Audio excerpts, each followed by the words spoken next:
Welcome to SMS School. Good morning students. How are you?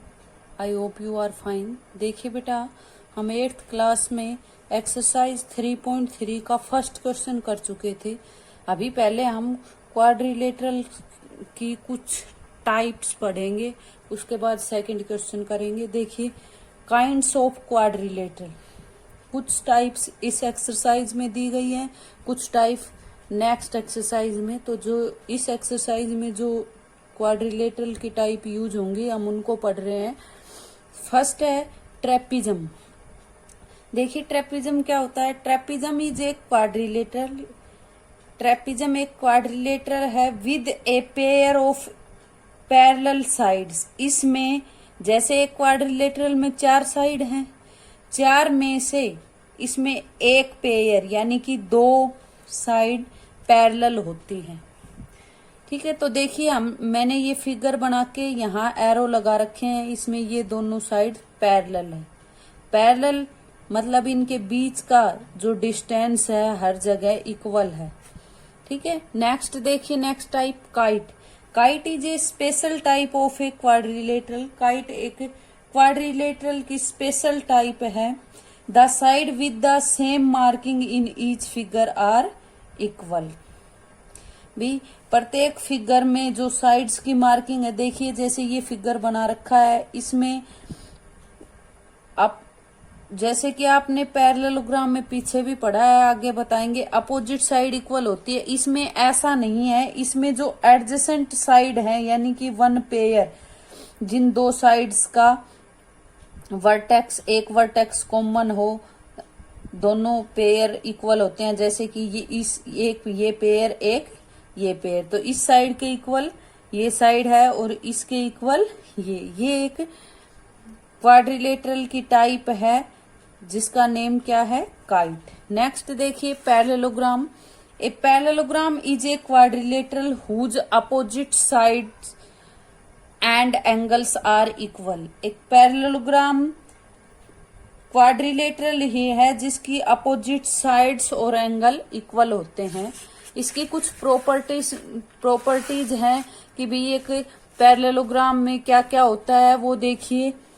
A parallelogram has, सबसे पहले opposite sides are equal. एक parallelogram में opposite side equal होती हैं। Opposite angles are equal, opposite angle भी equal होते हैं। Adjacent angle in a parallelogram are supplementary. एक पैरेललोग्राम में उसके जो एडजेसेंट एंगल्स हैं वो सप्लीमेंट्री होते हैं। सप्लीमेंट्री जैसे आपने पिछली क्लासेस में पढ़ा है कि किन्हीं भी 2 एंगल का सम अगर 180 है तो वो सप्लीमेंट्री है। यानी कि 2 एडजेसेंट एंगल का सम 180 होता है। जिस तरह से ये एक पैरेललोग्राम है, इसमें एडजेसेंट एंगल कौन से हैं, जो एक दूसरे से टच हों। जैसे ये एंगल है, इसके एडजेसेंट ये होगा भाई, इन दोनों की एक कॉमन साइड है, या फिर इसके एडजेसेंट ये है यानी कि इसकी और इस एंगल की और इस एंगल की ये साइड कॉमन है, यानी कि एक तरह से एक दूसरे से टच। देखो इस लाइन से ये भी टच है, ये भी, और इससे ये भी, ये तो इस एंगल का एडजेसेंट ये है और इसका एडजेसेंट ये भी, और ये एंगल इसका अपोजिट एंगल हो गया। तो नेक्स्ट देखिए, the diagonal of a parallelogram bisect each other. जैसे ये पैरेललोग्राम है, इसके डायगोनल कौन से होते हैं, ये 2 डायगोनल है, यानी कि 2 अपोजिट वर्टिसेज को जब हम ज्वाइन करते हैं, मिलाते हैं, तो जो लाइनें हमें मिली हैं वो डायगोनल्स है। कहता है कि ये डायगोनल एक दूसरे को बाइसेक्ट करते हैं। बाइसेक्ट का मतलब जैसे ये दोनों का इंटरसेक्टिंग पॉइंट ये है, तो जो इंटरसेक्टिंग पॉइंट है, ये पॉइंट इनके 2 बराबर बराबर हिस्से कर रहा है दोनों डायगोनल्स के। ये जो पार्ट है ये इसके इक्वल है और इस लाइन का पार्ट इसके इक्वल। तो क्वेश्चन सेकंड देखिए अब, consider the following parallelogram, find the value of the unknown X Y Z. हमारे पास ये फिगर दे रखा है क्वेश्चन 2 के फर्स्ट पार्ट में। इसमें एक्स वाई जेड की वैल्यू निकालनी है आपने। तो देखिए यहाँ पर ABCD नाम है पैरेललोग्राम का। यहाँ एंगल B आपके पास 100 डिग्री दे रखा है और देखिए अभी आपने पढ़ा था कि अपोजिट साइड्स या फिर अपोजिट एंगल्स आर इक्वल। भी एक पैरेललोग्राम के अपोजिट एंगल इक्वल है, अभी पढ़ा था आपने। तो ये देखिए आपके पास इस बी के अपोजिट एंगल ये है डी वाला, यानी कि इसका नेम यहाँ वाई दिया है, यानी कि Y is equal to angle B है, अपोजिट एंगल है पैरेललोग्राम के। तो हम लिखेंगे angle B is equal to Y, opposite angle are equal.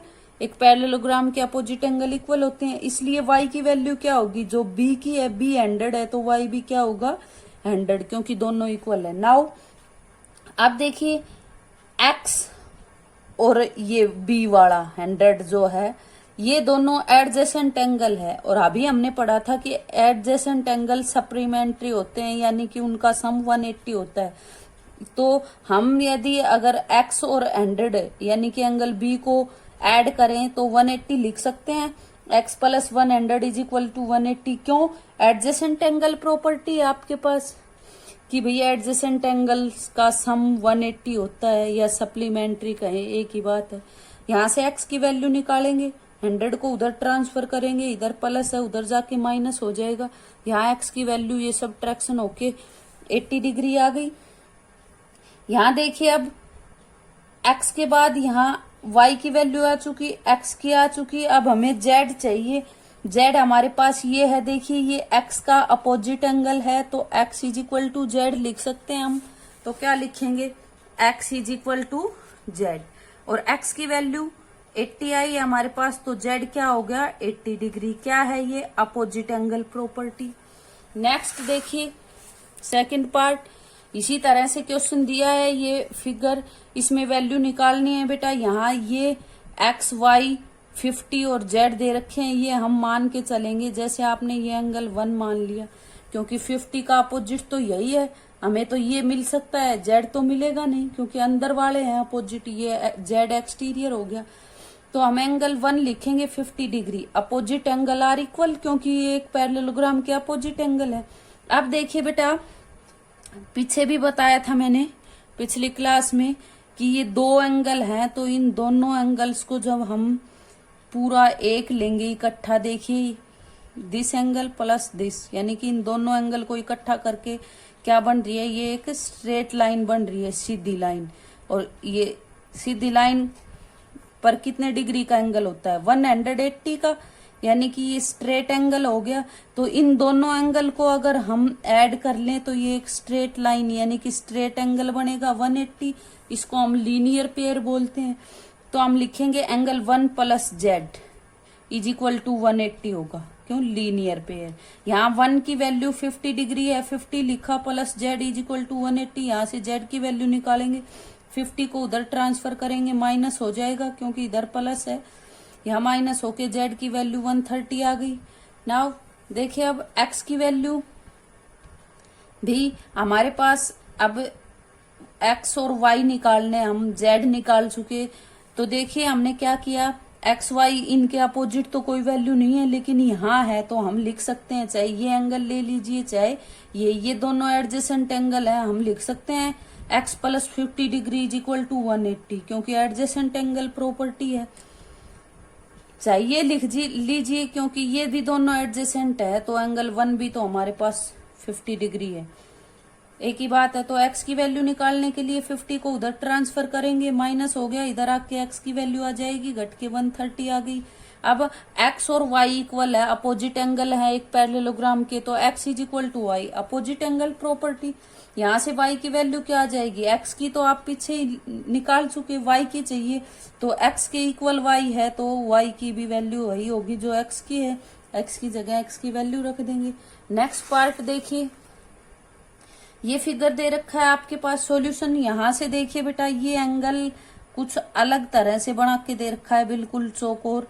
हम एंगल के साइन से ही पहचान लेंगे, इस तरह का चौकोर एंगल 90 डिग्री का होता है, जिसका नाम हमने 1 दिया है अपनी तरफ से, तो ये 90 है। तो जब भी बेटा कोई भी दो लाइनें एक दूसरे को इंटरसेक्ट करती हैं, काटती हैं, तो जहां काट रही है वहां 4 एंगल बनते हैं। देखिए, तो ये जो अपोजिट एंगल है ये इक्वल होते हैं, इनको वर्टिकली अपोजिट एंगल बोलते हैं। जैसे इसके इक्वल ये और इसके इक्वल ये। तो यहाँ देखिए ये दो लाइनें इंटरसेक्ट कर रही हैं, यहाँ इस एंगल के इक्वल ये होगा, यानी कि एक्स क्या होगा 90 डिग्री, क्योंकि ये 90 है, इस साइन से पता चल रहा है ये 90 है। तो हम पहले लिखेंगे angle 1 is equal to 90, given दिया हुआ है हमारे पास। तो एक्स भी क्या हो जाएगा 1 के इक्वल है, x is equal to angle 1, vertically opposite angle, क्योंकि ये वर्टिकली अपोजिट है इसलिए इसके इक्वल होगा 90 आ गया एक्स भी, क्योंकि 1 की वैल्यू 90 डिग्री है तो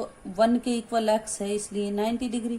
बाई एंगल सम प्रॉपर्टी, यहाँ हमारे पास ट्रायंगल बन रही है। ये आपने 6th और 7th दोनों क्लासेज में पढ़ा है कि एक ट्रायंगल के तीनों एंगल का सम 180 होता है और उसको हम angle sum property of triangle बोलते हैं। तो इसके तीनों एंगल्स का सम करके 180 लिख देंगे। Angle x plus y plus 30, x plus y plus 30 is equal to 180। यहाँ एक्स की वैल्यू 90 है, 30 है, ये हमारे पास वैल्यू रख लेंगे। वाई बच गया इधर, 90 और 30 ऐड होके 120 आ जाएंगे। इधर 180 चल रहा है, वाई की वैल्यू चाहिए, वाई को इधर रखो, बाकी सबको उधर ट्रांसफर। 120 इधर ट्रांसफर किया तो माइनस हो गया, 60 डिग्री आ गया हमारे पास। अब देखिए एक्स की वैल्यू आ गई हमारे पास, वाई की आ गई, जेड की चाहिए हमें। तो ये आपके पास एक पैरेललोग्राम है, ये इसके डायगोनल है, एक दूसरे को बाइसेक्ट कर रहे हैं, यानी कि बाइसेक्ट डायगोनल्स बाइसेक्ट होने के बाद इसमें 4 ट्रायंगल बनी है और चारों ट्रायंगल इक्वल होती है। एक पैरेललोग्राम में जब डायगोनल्स खींचते हैं हम, वो बाइसेक्ट करते हैं, डायगोनल बनाने के बाद 4 ट्रायंगल बनती हैं, वो चारों इक्वल होती हैं। तो इसमें जो एंगल है वही इसमें होंगे इक्वल है। तो यहाँ ये 90 ये 90, तो इसके सामने वाला ये देखिए यहाँ वाई कितना है आपके पास 120 है, तो जेड वाई 60 है, तो जेड भी क्या होगा 60 डिग्री, यानी कि वाई और जेड इक्वल है आपके पास। नेक्स्ट देखिए, नेक्स्ट पार्ट ये है डू इट सेल्फ, ये आप खुद करेंगे। यहाँ से देखिए पीछे क्वेश्चन किया था वैसे ही है ये y तो इसके अपोजिट है, 80 हो जाएगा। यहाँ 1 और 80 दोनों एडजेसेंट एंगल है, प्लस करके इज इक्वल टू 180 कर देंगे। यहाँ से 1 की वैल्यू आ जाएगी, 1 के आएगी तो 1 प्लस जेड लीनियर पेयर होके जेड की वैल्यू आ जाएगी। यहाँ जो 1 के आएगी 1 के अपोजिट x है इसलिए ये भी वैल्यू आ जाएगी। नेक्स्ट पार्ट देखिए, ये बताती हूँ आपको। यहाँ ये पैरेललोग्राम दे रखा है, तो पैरेललोग्राम में अपोजिट एंगल इक्वल होते हैं, इसके इक्वल ये होगा, ये तो निकाल लेंगे। यहाँ देखिए ये 40 है और प्लस जेड, यानी कि 40 प्लस जेड ये पूरा एक एंगल बनता है। यदि हम एडजेसेंट एंगल प्रॉपर्टी लगा दे तो यहाँ से जेड की वैल्यू आ सकती है, क्योंकि this angle plus this angle, यानी कि इस पूरे एंगल के प्लस में ये इसका एडजेसेंट है, दोनों एंगल्स को जोड़ेंगे तो 180 आता है। ये एंगल क्या है, पूरा एंगल आपके पास ये 40, ये जेड, यानी कि पूरा चाहिए तो क्या करेंगे जेड प्लस 40, ये एक एंगल मिल गया आपके पास, plus 112 degree is equal to 180। Adjacent angle property हो गई। यहाँ से जेड की वैल्यू निकालेंगे, इन दोनों को जोड़ेंगे 152, इधर 180 चल रहा है, जेड चाहिए, इसको उधर ट्रांसफर करेंगे, माइनस हो जाएगा, 28 डिग्री आया। नेक्स्ट अब देखिए ये जेड के इक्वल एक्स है। बेटा ये प्रॉपर्टी आपने पीछे पढ़ रखी है कि जब दो पैरेलल लाइन है और उनको एक ट्रांसवर्सल है उनका, यानी कि दोनों को एक लाइन कट करके इंटरसेक्ट करते हुए आगे जा रही है, तो इसमें ये देखिए ये एंगल और ये एंगल, या फिर ये और ये अल्टरनेट इंटीरियर एंगल होते हैं जो कि इक्वल। तो यहाँ दो ये पैरेलल लाइन है, ये इनका ट्रांसवर्सल, ये इंटीरियर अल्टरनेट एंगल है जो कि इक्वल होते हैं, तो जेड और एक्स इक्वल है। और वैसे भी ये अपोजिट एंगल इक्वल है और इनके बीच ये हाफ कर रखा है इन एंगल्स को। तो देखिए z is equal to x है, so x is equal to क्या हो जाएगा 28, क्योंकि जेड भी 28 है। यहाँ we have Y is equal to 112 degree, और हम जानते हैं वाई 112 है, क्यों अपोजिट एंगल प्रॉपर्टी।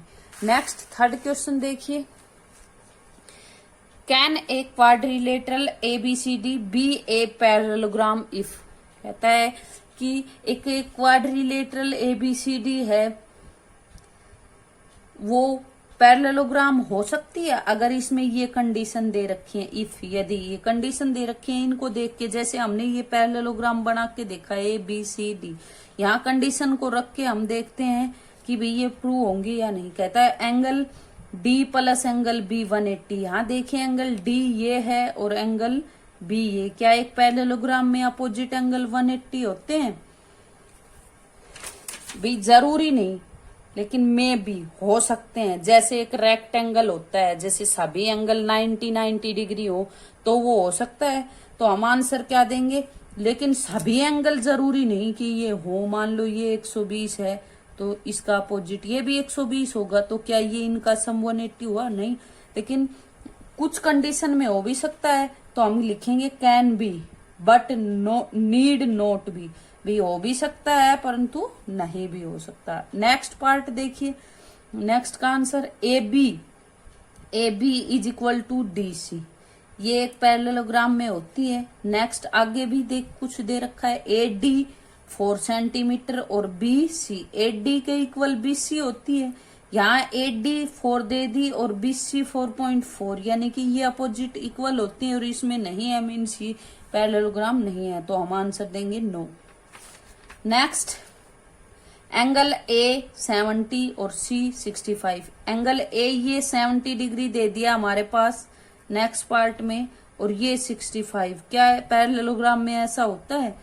ये तो दोनों अपोजिट एंगल हैं और अपोजिट इक्वल होते हैं, इसलिए ये नहीं होगा, इसलिए क्या लिखेंगे? नो। नेक्स्ट क्वेश्चन देखिए, fourth, dry rough figure of a quadrilateral that is not a parallelogram but has exactly two opposite angle of equal measure।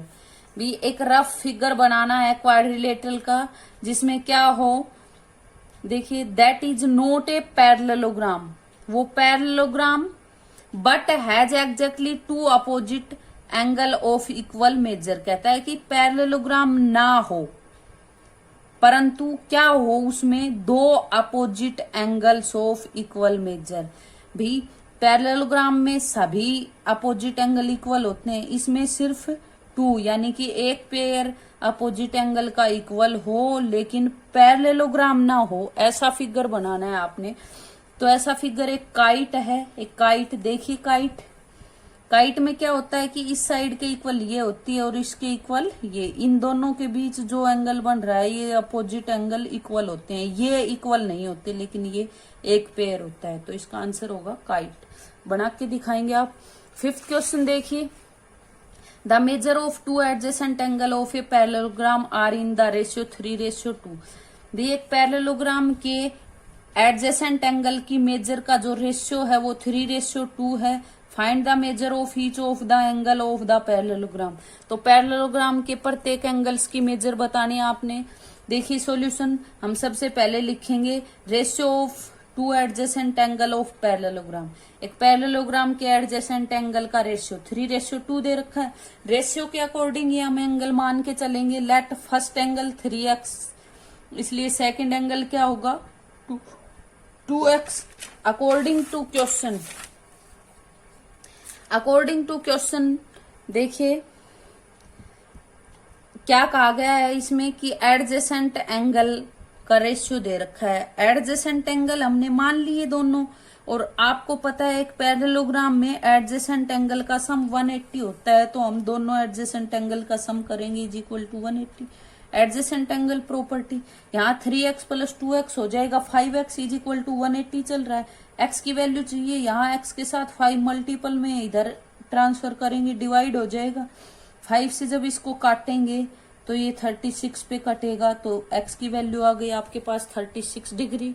आगे देखिए, हैंस आपने फर्स्ट एंगल माना था 3x, तो यहाँ हैंस फर्स्ट एंगल क्या हो जाएगा 3 × x। x की वैल्यू आपके पास 36 है, 108 आ गया डिग्री, यानी कि 108 डिग्री। सेकंड एंगल 2x था, 2 × x की वैल्यू 72 आ गया। यहाँ ईच एंगल पूछा है, तो देखिए जैसे ये एक पैरेललोग्राम है, इसके angle first, second, third, fourth. यहाँ फर्स्ट 108 है, सेकंड 72 है। और थर्ड क्या होगा भाई, थर्ड फर्स्ट का अपोजिट है, यानी कि जो फर्स्ट है वही थर्ड एंगल होगा 108 डिग्री, और सेकंड का अपोजिट फोर्थ है, यानी कि जो सेकंड एंगल है वही फोर्थ होगा। एंड ईच एंगल आ चुके आपके। ओके, ये एक्सरसाइज यहीं तक करनी है आपने।